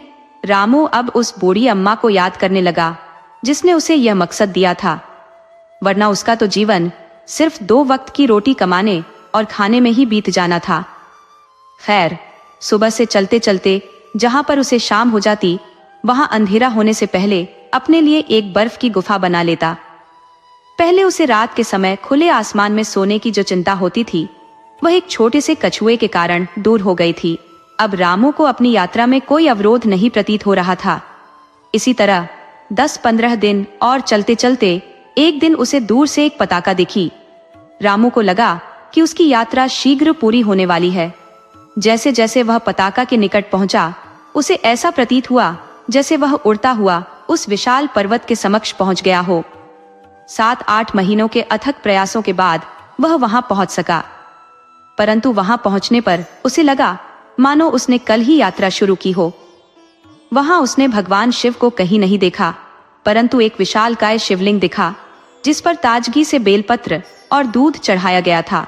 रामू जोर जोर से चिल्लाने लगा, भगवान शिव, आप कहाँ हैं? मैं पिछले 7-8 महीनों से आपके दर्शन के लिए पैदल आया हूँ और आपके अनेकों भक्तों की अर्जियां लाया हूँ। यदि आप मुझे यहाँ दर्शन नहीं देते तो मैं उन बेचारे भक्तों का क्या जवाब दूंगा? क्या होगा उन भक्तों का जो अपनी मनोकामना पूरी करने के लिए यहाँ से बहुत दूर आपसे आशा लगाए बैठे हैं? रामू यह सब बोल ही रहा था कि उसने उस विशालकाय शिवलिंग के पीछे से एक बाबा को आते हुए देखा। बाबा बोले, अरे बेटा, तू अपनी बात भगवान शिव से कह, तुझे क्या चाहिए उसे बता। ऐसे तो बहुत भक्त हैं जो शिव जी से आशा लगाए बैठे हैं, लेकिन घर बैठे बैठे थोड़ी मनोकामनाओं की पूर्ति होती है। तुझे देख, तू कितने संघर्षों के बाद यहाँ पहुंचा है। तेरी भी तो कोई मनोकामना होगी बेटा, और भगवान तुझे तेरे संघर्षों का फल देंगे। बता भगवान को अपनी मनोकामना। रामू बाबा को देखकर अचंभित हो गया और सोचने लगा, मैं जब से यहाँ आया हूँ मैंने चारों तरफ घूम लिया, पर कोई दिखाई नहीं दिया। ये बाबा अचानक कहाँ से प्रकट हो गए?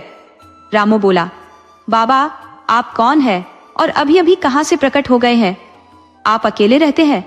तब बाबा बोले, अरे बच्चा, जिसके साथ भगवान हो उसे किसी और की जरूरत नहीं होती। मैं तो यही था, तुझे नहीं दिखा, पर मैंने तुझे देख लिया था। अच्छा बेटा, बता तू भगवान से क्या चाहता है जिसके लिए तू इतनी छोटी उम्र में यहाँ तक पहुंच गया? बहुत कम लोग यहाँ आकर अपनी मनोकामना पूरी कर पाते हैं, तू भी उनमें से एक है। मान जो मानना है, सब कुछ मिलेगा। रामू बाबा की बातें मंत्रमुग्ध होकर सुन रहा था। बाबा साधारण दिख रहे थे, पर उनके मुख पर तेज दिख रहा था। बाबा ने रामू को सब कुछ समझाया और शिवलिंग की देखभाल करने लगे।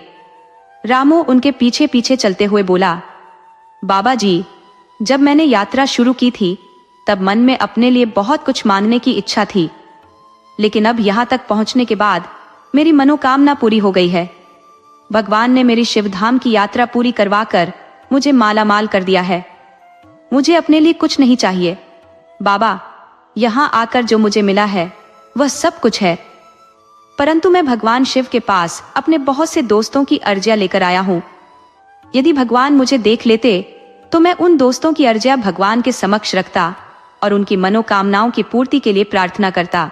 तब बाबा बोले, जो भी कहना है बेटा, इस धाम में कहीं पर भी कह सकते हो। भगवान शिव सब जगह विराजमान है, तुम जो बोलोगे वह उन तक पहुंच जाएगा। मेरे सामने भी बता सकते हो यदि चाहो तो।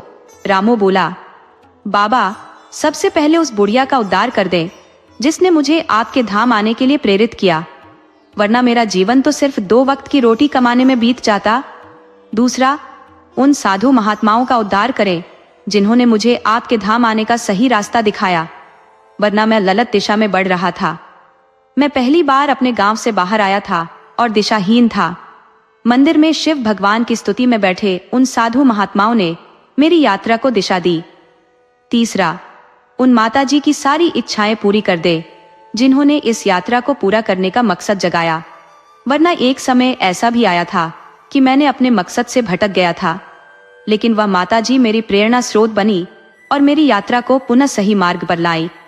चौथा, उन महात्माओं की आत्मा की शांति प्रदान करे जिन्होंने धाम की यात्रा पूरी की बिना संसार को छोड़ दिया। उनकी आत्मा आज भी शिव के दर्शनों की अभिलाषी होकर इन पहाड़ों में भटक रही है। इन साधु महात्माओं ने स्वयं की यात्रा पूरी नहीं कर पाई, परंतु वे आज भी इस मार्ग पर आने वाले यात्रियों की मदद करती हैं। अंत में, बाबा, मेरी विनती है कि रास्ते में मुझे एक कछुआ मिला जिसे याद नहीं है कि वह कितने वर्षों से इस यात्रा पर निकला हुआ है।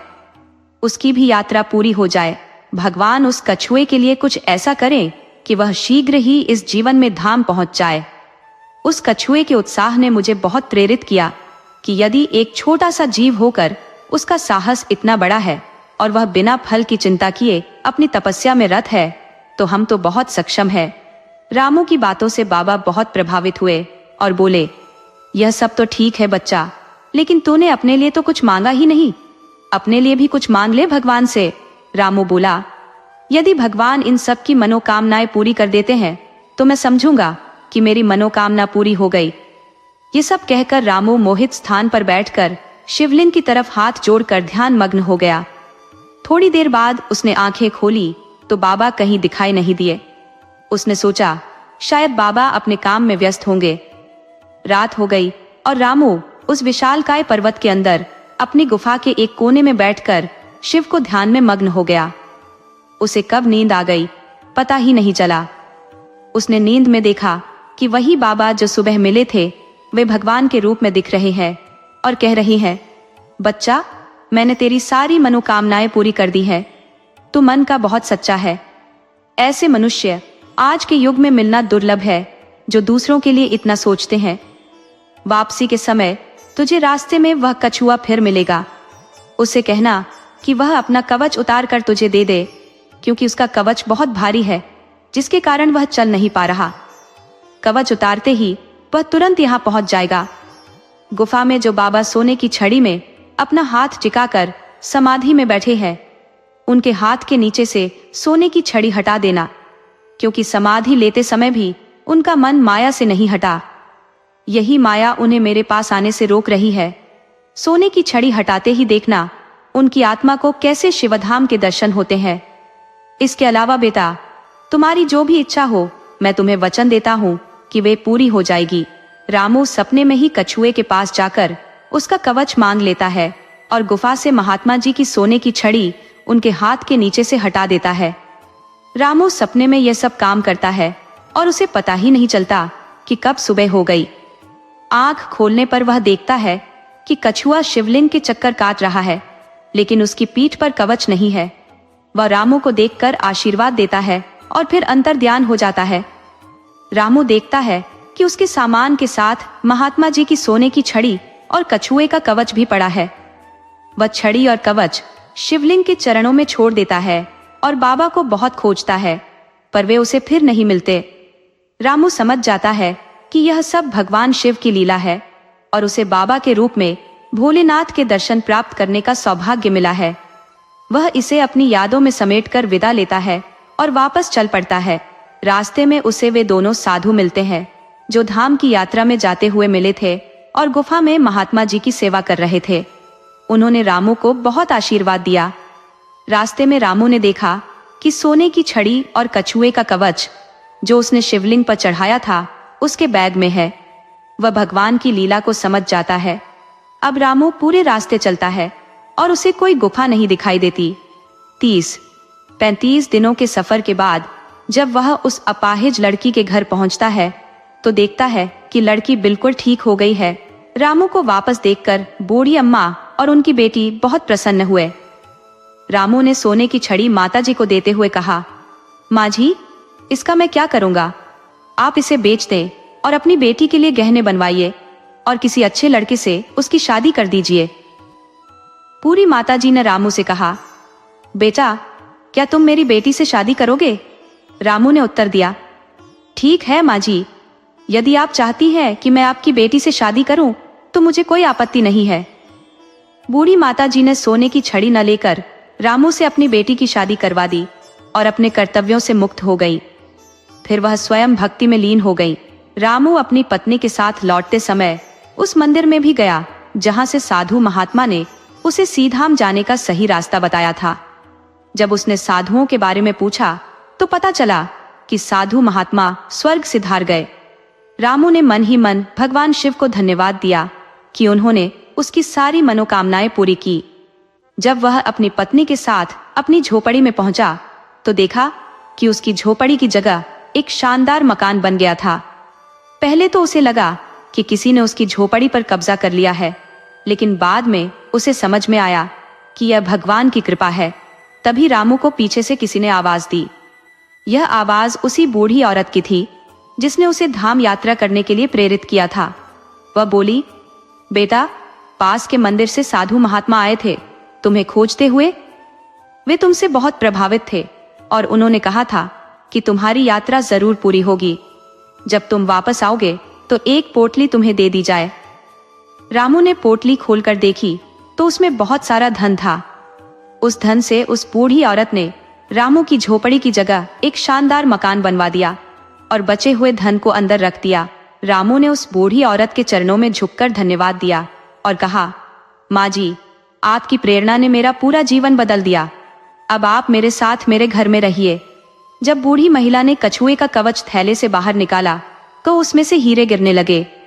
ये सब देखकर सबकी आंखें चमक उठी। अब रामू के दिन बहुत अच्छे से गुजरने लगे थे। उसकी पत्नी भी बहुत संस्कारी थी। रामू एक बड़ा सेठ बन गया और अपने धन से गरीब लड़कियों की शादियां करवाई, पानी के प्याऊ लगवाए, पाठशालाएं और धर्मशालाएं बनवाई। उसने यात्रियों के ठहरने के लिए धर्मशालाएं बनवाई और अपने ही पैसों से विद्यालय खोले। वह जितना परोपकार करता उसके घर में उतना ही धन बढ़ता गया। 9वें महीने उसकी पत्नी ने एक बेटे को जन्म दिया। बच्चा बहुत ही खूबसूरत और सुंदर था, जिसे पाकर रामू की जिंदगी पूरी हो गई। पहले जो रामू अनाथ और अकेला था, अब उसके पास पत्नी, बेटा और माँ तीनों थे। अब वह काम करता और भगवान शिव की भक्ति में लीन रहता। उसकी पत्नी भी समय समय पर भगवान की कथा और कीर्तन करवाती।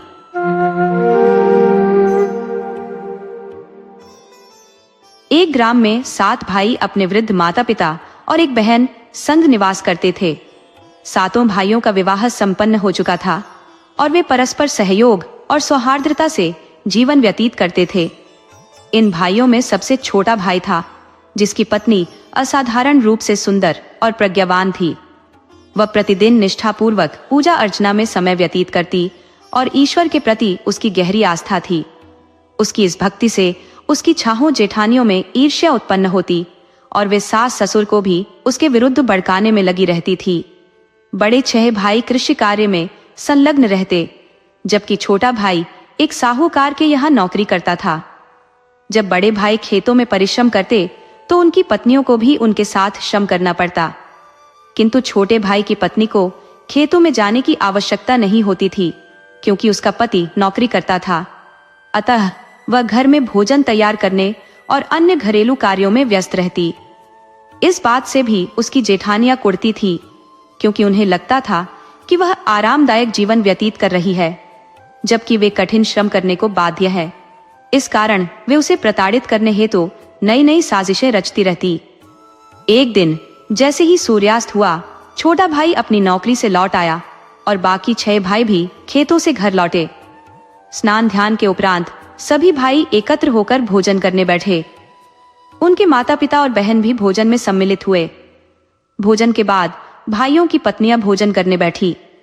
बड़ी जेठानियां शीघ्रता से भोजन समाप्त कर हाथ मुंह धोकर रसोई से बाहर निकल जाती, ताकि उन्हें किसी कार्य में हाथ न लगाना पड़े। बेचारी छोटी देवरानी अकेले ही पूरे घर और रसोई की सफाई करती, बर्तन धोती और रसोई को व्यवस्थित कर अंततः अपने कमरे में सोने जाती। वहां उसका पति उसकी प्रतीक्षा कर रहा होता। दोनों थोड़ी देर बातचीत करते और फिर विश्राम करते। उसका पति उसकी सरलता और निष्ठा से प्रभावित था, किंतु वह उसके भोलेपन के कारण चिंतित रहता, क्योंकि उसकी भाभियां उसका अनुचित लाभ उठाती थी। उधर जब छोटी देवरानी रात्रि का सारा कार्य समाप्त कर विश्राम हेतु चली जाती, तब छाहो जेठानियां रसोई में एकत्र होती और उसे परेशान करने की योजना बनाती। एक रात उन्होंने घर के पिछवाड़े से एक सांप पकड़ा और उसे पानी के घड़े में डालकर ढक्कन बंद कर दिया। फिर वे चुपचाप अपने अपने कमरों में जाकर सो गई। दिन भर वह कुशलता पूर्वक थकावट का स्वान रचती, ये दर्शाते हुए कि खेत में श्रम करके अत्यधिक थक चुकी है, और फिर सोने का बहाना करती। अगली प्रातः जानबूझकर विलंब से जागती। सूर्योदय के साथ छोटी देवरानी, जो परिवार की सबसे कम उम्र की बहू भी थी, शीघ्रता से जाग गई और अपने रोजमर्रा के कार्यों में जुट गई। दैनिक गतिविधियों को संपन्न कर वह भोजन तैयार करने हेतु रसोई की ओर बढ़ी। जैसे ही उसने पानी के घड़े का ढक्कन उठाकर पानी निकालने के लिए हाथ अंदर डाला, एक विषैले सर्प ने उसे दंस लिया। आकस्मिक वेदना से त्रस्त होकर वह घर में सो रहे अपने ससुर को पुकारती है, ससुर जी, मुझे सांप ने काट लिया है, असहनीय पीड़ा हो रही है। ससुर ने ठंडी आवाज में उत्तर दिया, घर में चौबंदी है, दहलीज सुरक्षित है, पास आकर लक्ष्मी कौन है, वह सहायता की आशा में अपनी सास को पुकारती है। सासू माँ, सांप ने मुझे दंस लिया है, पीड़ा असह्य हो रही है। सास ने भी वही प्रत्युत्तर दिया। घर में चौबंदी है, चारों ओर चार दीवारी है, दहलीज बनी हुई है, पास आकर लक्ष्मी कौन है? निराश होकर वह एक एक कर अपने सभी देवरों, जेठों, जेठानियों और ननद को आवाज लगाती है, लेकिन हर कोई एक समान उत्तर देता है। अंत में वह अपने पति को पुकारती है, स्वामी जी, सांप ने मुझे काट लिया है, दर्द असहनीय है। पत्नी की पुकार सुनकर पति हड़बड़ाते हुए उठते हैं और तुरंत रसोई की ओर दौड़ते हैं। वहां पहुंचकर वह अपनी पत्नी को निश्चल पड़ी हुई पाते हैं। उसका शरीर नीला पड़ चुका होता है। पत्नी की मृत्यु देखकर पति हतप्रभ हो जाते हैं और व्याकुल होकर विलाप करते हैं। वे भगवान से प्रार्थना करते हैं, हे ईश्वर, यह तो आपकी परम भक्त और निष्कपट थी, इसके साथ ऐसा अन्याय क्यों हुआ? अपने शोकाकुल हृदय के साथ वह अपनी पत्नी के पार्थिव शरीर को कंधे पर उठाकर घर की दहलीज पर लाकर रख देते हैं। इस बीच उसकी सबसे छोटी बहन के मायके में भी एक अशुभ घटना घटित होती है। उनकी मां के आंगन में लगा तुलसी का पौधा अचानक मुरझाकर समाप्त हो जाता है। इस दृश्य को देखकर छोटी बहू का भाई चिंतित हो उठता है, क्योंकि उसकी बहन ने विदाई के समय कहा था, भैया, यदि मुझ पर कोई संकट आया तो यह तुलसी सूख जाएगी। एक पल की देर के बिना वह उसी अवस्था में अपनी बहन के ससुराल की ओर दौड़ पड़ता है। वहां पहुंचकर वह सबसे पहले अपने ससुर से पूछता है, ससुर जी, मेरी बहन कहाँ है? ससुर ने उत्तर दिया, बेटा, हमने तुम्हारी बहन को कहीं नहीं देखा। ससुर का यह जवाब सुनकर भाई अपनी सास से पूछता है, लेकिन वहां भी वही उत्तर मिलता है। इसके पश्चात वह अपनी बहन की जेठानी, ननद और देवरों से पूछता है, परंतु सभी से उसे एक जैसा प्रत्युत्तर प्राप्त होता है। आखिरकार वह अपने बहनोई के पास पहुंचता है और प्रश्न करता है, जीजा जी, मेरी बहन कहाँ है? ये सुनते ही बहनोई फूट फूट कर रोने लगता है और साले को पूरी घटना की जानकारी देता है। अपनी बहन की मृत्यु की खबर सुनते ही भाई का दिल टूट जाता है और वह भी अश्रुपूर्ण होकर रोने लगता है। वह लंबे समय तक अपने आंसुओं को रोक नहीं पाता। कुछ समय पश्चात वह यह निर्णय लेता है कि भगवान से प्रार्थना करेगा और अपनी बहन को पुनर्जीवित करने की याचना करेगा। यह सोचते हुए कि ईश्वर उसकी प्रार्थना अवश्य सुनेंगे, वह मंदिर की ओर प्रस्थान करता है। उधर सातवां भाई विचार करता है कि पत्नी का शव लंबे समय तक घर पर रखना उचित नहीं है और उसका अंतिम संस्कार करना चाहिए। वह अपनी माँ के पास जाकर कहता है, माँ, मेरी पत्नी की गोद भरने की रस्म पूरी करनी है, उसे काजल कुमकुम लगाना है। माँ ने उत्तर दिया, तुम्हारी मृत पत्नी को तुम ही काजल कुमकुम क्यों नहीं लगाते? तुम ही उसके अंतिम संस्कार का उत्तरदायित्व क्यों नहीं लेते? माँ के इनकार के पश्चात वह अपनी बड़ी भाभी से यह रस्म पूरी करने का निवेदन करता है, परंतु उसे भी वही उत्तर मिलता है। इसके बाद वह दूसरी, तीसरी और इस प्रकार अपनी सभी 6 भाभियों से विनती करता है, परंतु कोई भी उसकी सहायता के लिए तैयार नहीं होती। जब कोई भी गोद भरने की रस्म पूरी करने के लिए तैयार नहीं हुआ तो उसने ठान लिया कि वह स्वयं ही इस कर्तव्य को निभाएगा। वह बाजार पहुंचता है और एक साड़ी की दुकान पर जाकर दुकानदार से कहता है, भाई, मुझे एक जरी की साड़ी और चोली चाहिए। दुकानदार पूछता है, इतनी रात को आपको साड़ी और चोली की आवश्यकता क्यों है? वह कहता है, आज मेरी प्रेयसी आग की लपटों में जलकर राख हो गई है। दुकानदार उसकी व्यथा को समझकर उसे जरी की साड़ी और चोली दे देता है। फिर वह फूलों की दुकान पर जाता है और फूल वाली से कहता है, फूल वाली माँ, मुझे फूलों की माला चाहिए। फूल वाली पूछती है, इतनी रात गए आपको फूलों की माला क्यों चाहिए?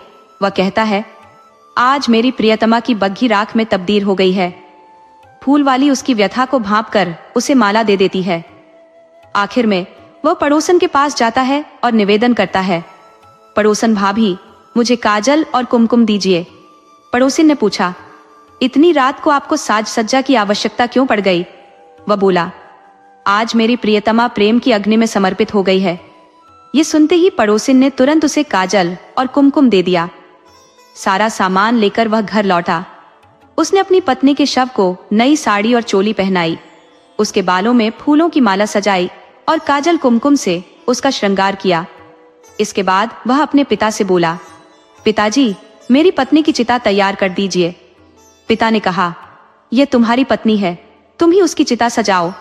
पिता के इनकार के बाद उसने अपने बड़े भाई से अनुरोध किया, परंतु उन्होंने भी सहायता करने से मना कर दिया।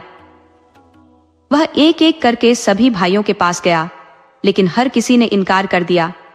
निराश होकर वह पड़ोसियों के पास गया और बोला, पड़ोसी भाइयों, मेरी पत्नी की अर्थी सजाने में मेरी मदद करें। पड़ोसियों ने उसकी सहायता के लिए सहमति दे दी। अर्थी सजाकर उसने अपने पिता से पूछा, पिताजी, मैं उसे कहाँ अग्नि दूं? किस मार्ग से बाहर ले जाऊं? पिता बोले, उसे पिछवाड़े के दरवाजे से बाहर ले जाओ और सीमा के पार ले जाकर अग्नि देना। पिता की बात सुनकर उसे गहरा आघात हुआ। उसने अपनी माँ से पूछा, लेकिन माँ ने भी वही उत्तर दिया। इसके बाद उसने अपने भाइयों से एक एक कर पूछा, लेकिन उन्होंने भी वैसा ही कहा। आखिरकार उसने अपनी बहन से पूछा, बहना, मैं उसे कहाँ अग्नि दूं? किस रास्ते से बाहर निकालूं? बहन ने कहा, उसे मुख्य द्वार से ले जाना और तुलसी वृंदावन के पास अग्नि देना। बहन की बात मानकर उसने अपनी पत्नी का शव उठाया और मुख्य द्वार से बाहर निकला। पड़ोसियों की सहायता से तुलसी वृंदावन के पास चिता तैयार की और उसमें अग्नि दी। तभी उसका साला वहां पहुंचा। वह भगवान को प्रसन्न करके अपनी बहन को पुनर्जीवित करने का वरदान प्राप्त कर चुका था। भगवान ने उसे एक दिव्य छड़ी प्रदान की थी। उसने छड़ी अपनी बहन के मस्तिष्क पर घुमाई और देखते ही देखते उसकी बहन जीवित होकर उठ बैठी। उसके शरीर पर कोई भी घाव या निशान नहीं था और वह पूर्ण रूप से स्वस्थ दिखाई दी। बहन को जीवित देखकर उसका भाई और पति दोनों ही आनंदित हो उठे। इसके बाद बहन का भाई अपने बहनोई से बोला, अब तुम दोनों मेरे साथ मेरे घर चलो। वे तुरंत पालकी लेकर आए और उसमें बहन और बहनोई को बैठाकर बैंड बाजे के साथ अपने घर ले गए। उसकी बहन ने अपने जीवन को असीम शांति और संतोष के साथ व्यतीत करना शुरू किया, क्योंकि वह माता रानी की अनन्य उपासक थी। माता रानी ने उसकी और उसके भाई की प्रतिष्ठा बनाए रखी। उसके ससुराल वाले, जिनमें उसके ससुर, सास, देवरानी और जेठानी सम्मिलित थे, ने उसे कभी भी उचित सम्मान नहीं दिया। जीवन काल में भी उन्होंने उसकी कद्र नहीं की और मृत्यु के पश्चात भी उसके प्रति कोई श्रद्धा नहीं दिखाई। हालांकि देवरानी और जेठानी घर के संबंधों का अभिन्न हिस्सा मानी जाती है और कठिन समय में परिवार एकजुट हो जाता है, परंतु उसकी जेठानी ने भी उसके साथ सहयोग का कोई हाथ नहीं बढ़ाया।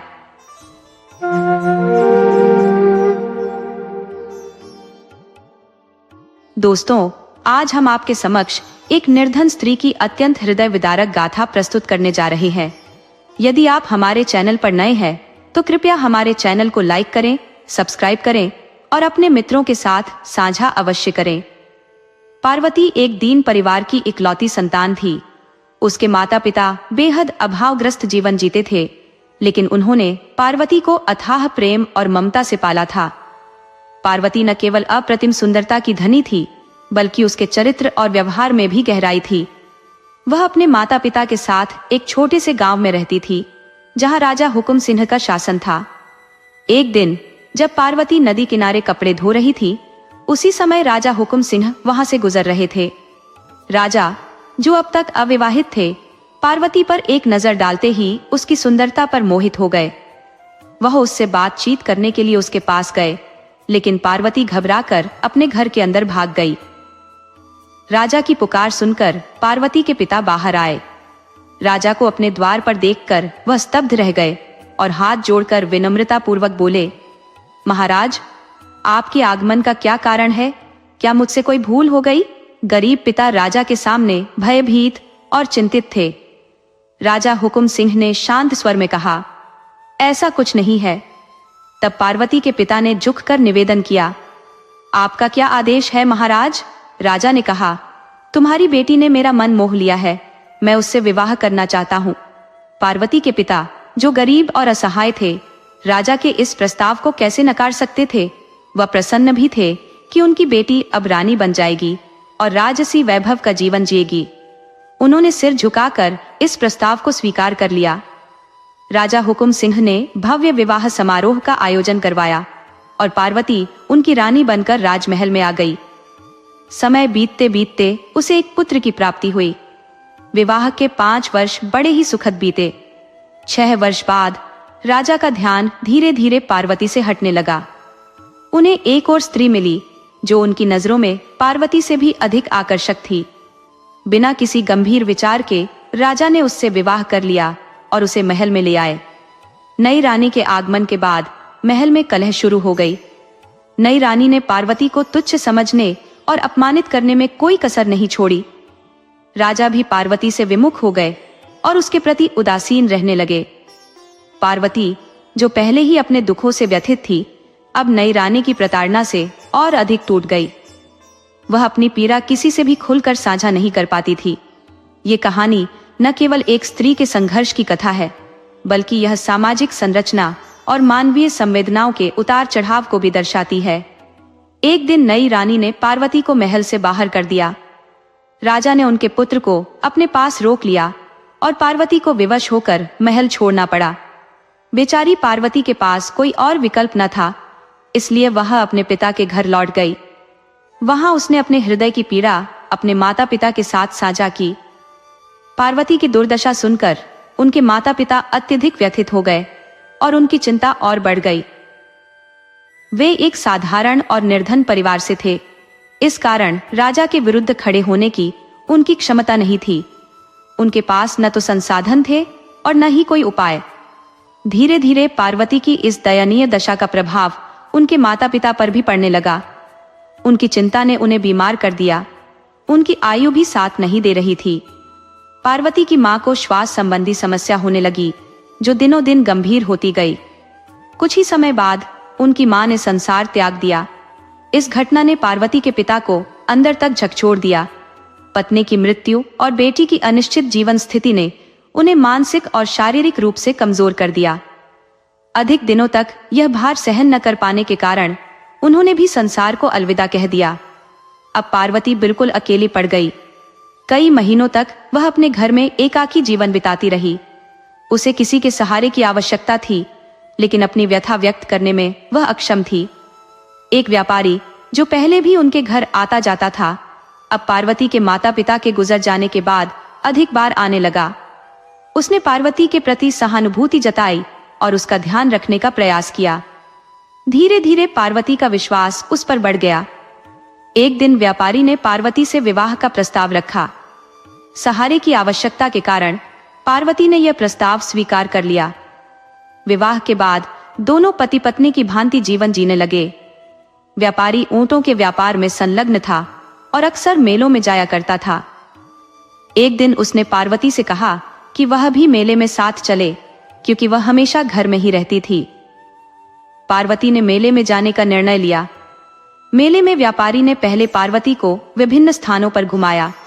फिर उसने एक योजना के तहत पार्वती को ऊंटों के पास बैठाया और किसी बहाने से वहां से चला गया।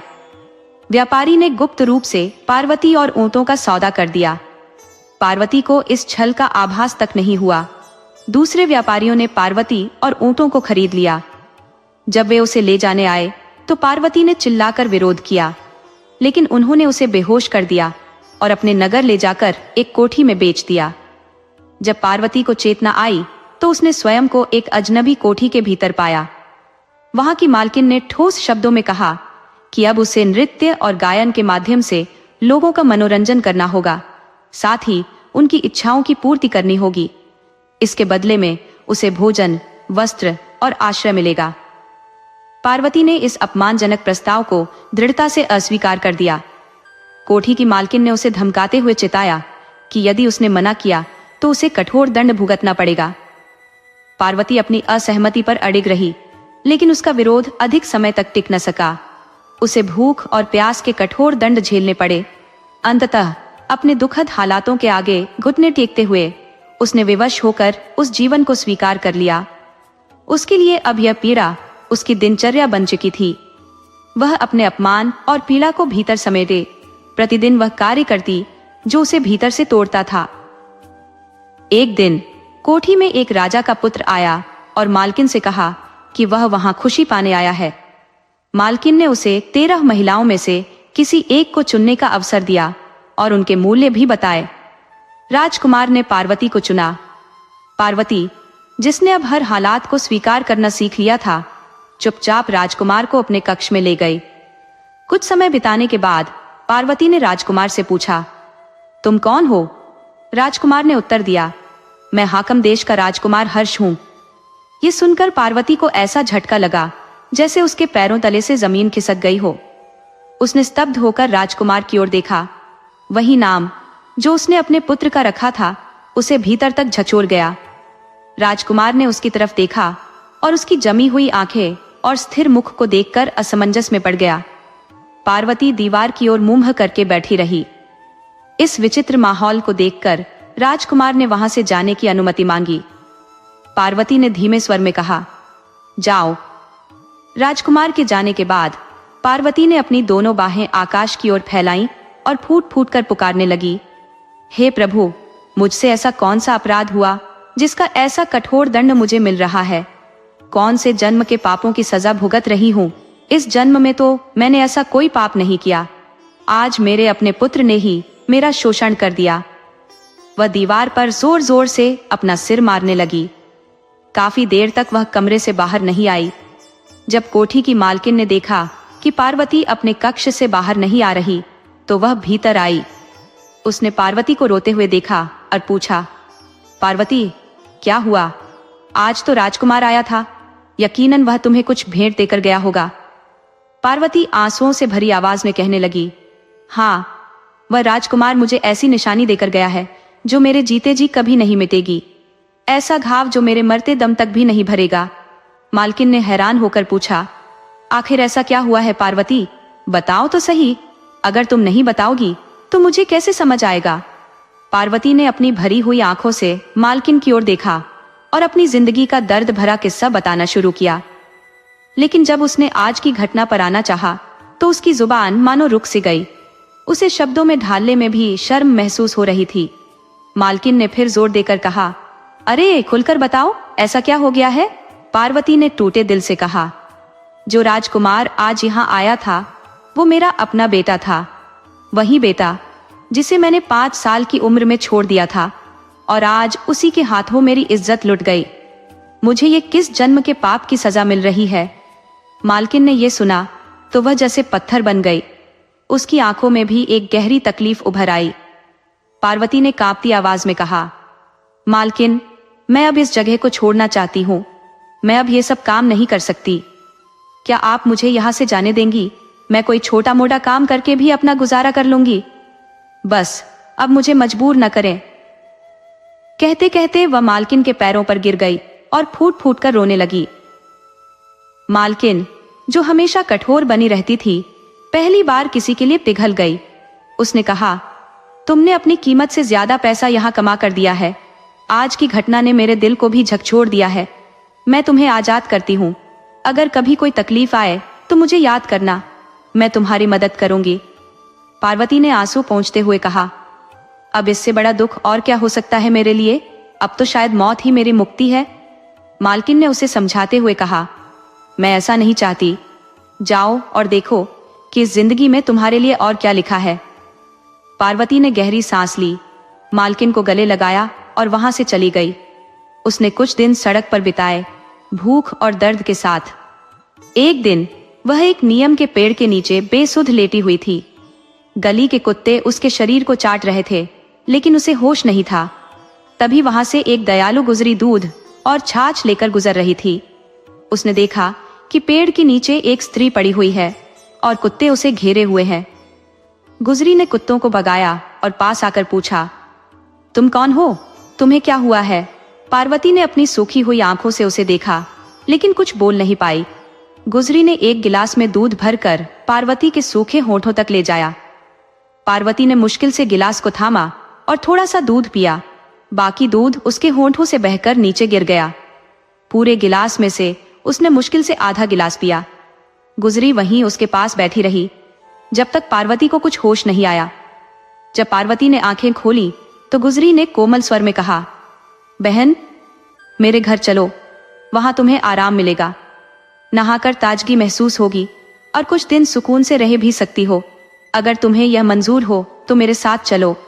धीरे धीरे गुजरी ने पार्वती को अपने घर ले जाकर नहलाया, साफ कपड़े पहनाए और पेट भर खाना खिलाया। गुजरी ने बड़े प्यार से पूछा, बहन, तुम्हारी यह हालत कैसे हुई?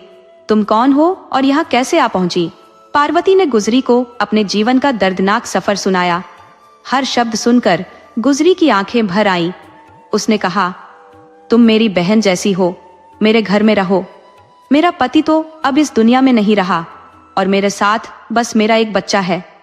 हम दोनों दूध और छाछ बेचकर अपनी जिंदगी चलाते हैं।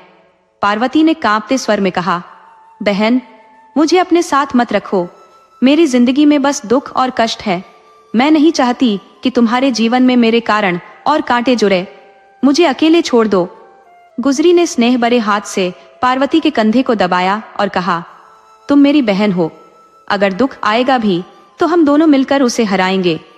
उसके इस सच्चे स्नेह और आग्रह के आगे पार्वती का दिल पिघल गया और वह गुजरी के साथ रहने को तैयार हो गई। पार्वती अब गुजरी के घर का काम संभालने लगी और गुजरी दूध बेचकर तीनों का गुजारा करती। परिवार में एक सदस्य और बढ़ जाने से खर्च भी बढ़ा, इसलिए मेहनत दोगुनी करनी पड़ रही थी। एक दिन गुजरी का सारा दूध और छाछ गलती से जमीन पर गिर गया। वह बैठकर बच्चों की तरह रोने लगी। पार्वती ने उसे सांत्वना दी, बहन, दूध और छाछ के लिए इतना मत रो। मेरा तो पूरा जीवन ही बर्बाद हो गया है, लेकिन देखो, मैं अब भी खड़ी हूँ। चलो, उठो और घर चलो। गुजरी ने कमजोर आवाज में कहा, मेरे पैर में चोट है, दर्द हो रहा है। पार्वती ने उसे सहारा देकर उठाया और धीरे धीरे घर ले आई। उसने हल्दी और तेल का लेप बनाकर उसकी पट्टी की। अब पार्वती अकेले छाछ और दूध बेचने जाने लगी। 5 दिन बीत गए, लेकिन गुजरी की हालत सुधरने के बजाय और खराब हो रही थी। बाहर के वैद्य से इलाज कराया, लेकिन कोई राहत नहीं मिली। गुजरी कमजोर पड़ती जा रही थी और पार्वती को गुजरी और उसके बच्चे की चिंता सताने लगी। 6 मास बीतते बीतते गुजरी का शरीर अत्यधिक निर्बल हो गया। उसकी देखभाल अब पूरी तरह से पार्वती के कंधों पर आ गई। बच्चा अपनी माँ को हर समय अपने पास देखना चाहता था। पार्वती उसे बड़े प्यार से समझाती कि उसकी माँ अब स्वर्गलोक में चली गई है। समय के साथ बच्चा पार्वती के स्नेह में रमने लगा और उसके साथ घुल मिल गया। 1 दशक का लंबा अंतराल बीत गया। बच्चा अब किशोर हो चुका था और सत्य को समझ चुका था कि उसकी माँ इस संसार में नहीं रही। उसने पार्वती को अपनी माँ का दर्जा दे दिया और जीवन की दैनिक कठिनाइयों में उसका सहायक बनने लगा। पार्वती जंगल से लकड़ियां इकट्ठा करती और अब बच्चा भी इस काम में उसका साथ देने लगा। एक दिन दोनों ने पहाड़ी पर जाने का निर्णय लिया। वहां एक विशाल वृक्ष था जो पर्वत के किनारे खड़ा था। पार्वती उस वृक्ष पर चढ़कर सूखी टहनियां काट रही थी। दुर्भाग्य से जिस शाखा पर वह खड़ी थी वह अचानक टूट गई। पार्वती वृक्ष से गिरकर पहाड़ी से नीचे फिसलती हुई गहन वन में जा गिरी। यह दृश्य देखकर बच्चा घबरा गया और रोते हुए सहायता के लिए चिल्लाने लगा। उसने पहाड़ी के नीचे जाकर पार्वती को ढूंढने की कोशिश की, परंतु वह कहीं नजर नहीं आई। आशंकित बच्चा दौड़ता हुआ गांव पहुंचा और गांव वालों को पूरा घटनाक्रम बताया। गांव वाले तुरंत घटनास्थल पर पहुंचे, लेकिन पार्वती का कोई पता नहीं चला। उन्होंने अंदाजा लगाया कि इतनी ऊंचाई से गिरने के कारण पार्वती का जीवित रहना असंभव है। कुछ ने यह भी कहा कि घने जंगल में जंगली जानवरों ने उसे अपना शिकार बना लिया होगा। बच्चे को सांत्वना देकर गांव वाले उसे वापस ले गए। उधर पार्वती पहाड़ी से गिरने के बाद एक दलदल में फंस गई थी। गिरने से उसे गंभीर चोटें आई थी, परंतु उसकी सांसें अभी थमी नहीं थी। दलदल के कारण जंगली जानवर उस तक नहीं पहुंच सके। पार्वती कई दिनों तक भूखी प्यासी वहीं फंसी रही। आखिरकार कुछ आदिवासी वहां पहुंचे। उन्होंने दलदल में फंसी पार्वती को देखा और उसे बाहर निकाला। उसकी स्थिति अत्यंत गंभीर थी। आदिवासी उसे अपने कबीले में ले गए और उपचार आरंभ किया। उसकी टांगें इतनी बुरी तरह से टूट चुकी थी कि उन्हें काटना पड़ा। धीरे धीरे पार्वती ने आदिवासियों के साथ रहना सीखा। वह उनकी भाषा और संकेतों को समझने लगी। कबीले में एक बुद्धिमान महिला थी जो ज्ञान और साधना में प्रवीण थी। पार्वती उसका सानिध्य पाने लगी और अपने अधिकांश समय उसके साथ व्यतीत करने लगी। एक दिन पार्वती ने उस ज्ञानी महिला से आग्रह किया कि वह अपने पूर्व जन्म के रहस्यों को जानना चाहती है। महिला ने उसे समझाने का प्रयत्न किया कि अतीत की परछाइयों में झांकना हितकर नहीं होगा, क्योंकि यह केवल वेदना का कारण बन सकता है। परंतु पार्वती अपनी बात पर अड़ी रही और जोर देकर कहा कि वह अपने पिछले जन्म के दुखों और उनके कारणों को जानने के लिए दृढ़ संकल्प है। अंततः महिला ने उसकी जिद के आगे झुकते हुए उसे एक विशेष ध्यान साधना सिखाने का निश्चय किया। इस साधना में महारत हासिल करने में कई वर्ष बीत गए। ध्यान की गहराइयों में उतरकर पार्वती ने अपने पूर्व जन्म की स्मृतियों को उजागर किया। उसने जाना कि अपने पिछले जीवन में वह एक कुम्हार की पत्नी थी जिसका नाम रूपा था। उसने यह भी देखा कि उसके उस जन्म में किए गए पाप, जैसे 21 बच्चों की निर्दयता से हत्या और उनके माता पिता को असहनीय पीड़ा देना, उसकी वर्तमान पीड़ा का मूल कारण थे। पार्वती को यह सब जानकर गहन पश्चाताप हुआ। उसने अपनी भूलों को स्वीकारते हुए अपने कर्मों का प्रायश्चित करने का निश्चय किया। ज्ञानी महिला की सहायता से उसने अपने मन को स्थिर करने और शांति प्राप्त करने का प्रयास किया, लेकिन पूर्व जन्म के इस सत्य ने पार्वती को पहले से भी अधिक व्यथित कर दिया। अतीत की घटनाओं की छवियां उसे लगातार सताती रहीं। उसने महसूस किया कि ध्यान द्वारा अपने पिछले जीवन को देखना तो संभव था, परंतु अपनी वर्तमान स्थिति में लौटना अब असंभव था। उसकी आत्मा गांव में भटकती रहती और वह लगातार अपने पापों के लिए क्षमा मांगती, परंतु कोई उसकी पुकार सुनने वाला नहीं था। वह अदृश्य थी, केवल एक भटकती हुई आत्मा। पार्वती निरंतर विलाप करती और उन लोगों की बद्दुआओं को सुनती जिनका जीवन उसने अपने पापों से नष्ट किया था। उसे ज्ञानी महिला की बात याद आई कि अतीत को जानने का निर्णय गलत होगा। उसने सोचा, काश उसने इस यात्रा को टाल दिया होता। वह अब एक ऐसी स्थिति में थी जहां न तो उसे मुक्ति मिल रही थी और न ही कोई शांति। वर्षों तक इस पीड़ा में भटकने के बाद एक दिन गांव में एक तांत्रिक आया। वह तांत्रिक आत्माओं को वश में करने में निपुण था। उसने अपने तंत्र मंत्र के माध्यम से जितनी भी आत्माओं को नियंत्रित किया, उनमें पार्वती भी शामिल थी। पार्वती अब तांत्रिक के अधीन थी और वह उससे विभिन्न प्रकार के उल्टे सीधे कार्य करवाने लगा। एक दिन पार्वती ने तांत्रिक से विनती की, मैं पहले ही पापिनी हूं, मुझे और अपराधों के दलदल में मत धकेलो। उसने तांत्रिक के समक्ष अपने समस्त रहस्यों को उजागर कर दिया और प्रार्थना की कि उसे स्वतंत्र कर दे तथा वापस उसके शरीर में जाने का मार्ग प्रशस्त करे। तांत्रिक ने ठंडे स्वर में उत्तर दिया, यदि तुम्हारा दुख इतना गहरा है तो मैं तुम्हें और कोई कार्य करने को बाध्य नहीं करूंगा, परंतु यह संभव नहीं है कि मैं तुम्हें तुम्हारे पुराने शरीर में लौटा सकूं। यह सुनकर पार्वती निराश हो गई और व्यथित आत्मा की भांति भटकती रही। एक दिन नगर में एक संत पधारे जो रात भर वहीं ठहरे। वे वही संत थे जो कभी कुम्हार के गुरु रहे थे। कुम्हार जो पार्वती के पिछले जन्म का पति था और अब जीवन के 80 वसंत पार कर चुका था। रात्रि में गुरु और शिष्य के मध्य ईश्वर की महिमा का गुणगान हो रहा था। संत ने अनुभव किया कि वहां कोई अदृश्य आत्मा मौजूद है जो मुक्ति की लालसा से भरी हुई है।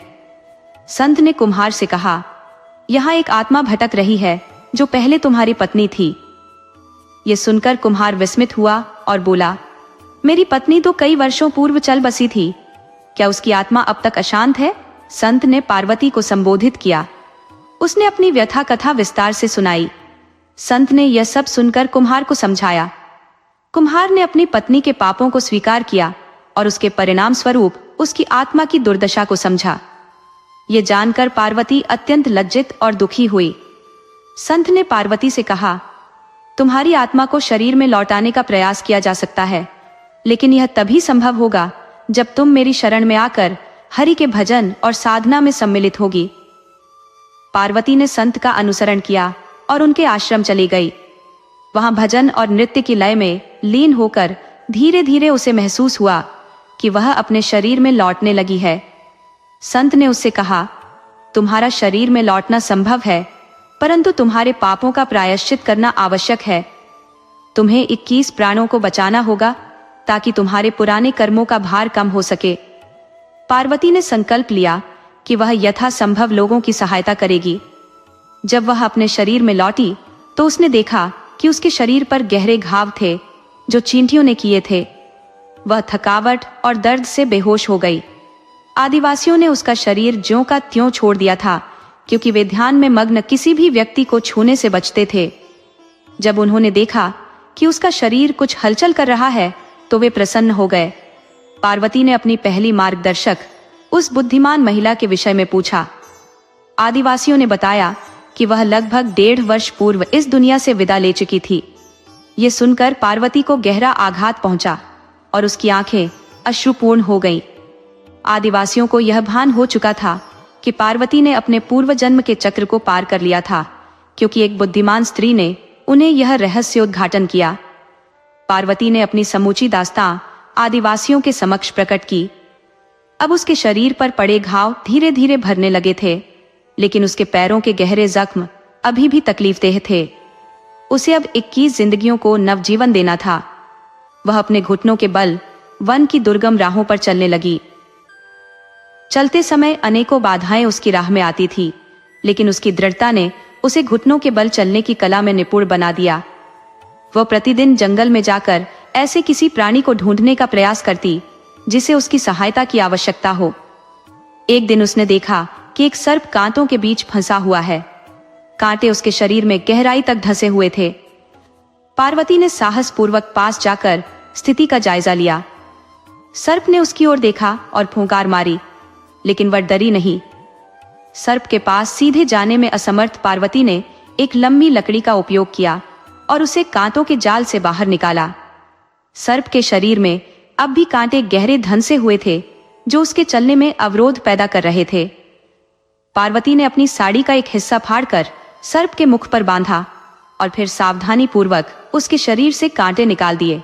सर्प ने उसे काटा नहीं और उसकी जान बच गई।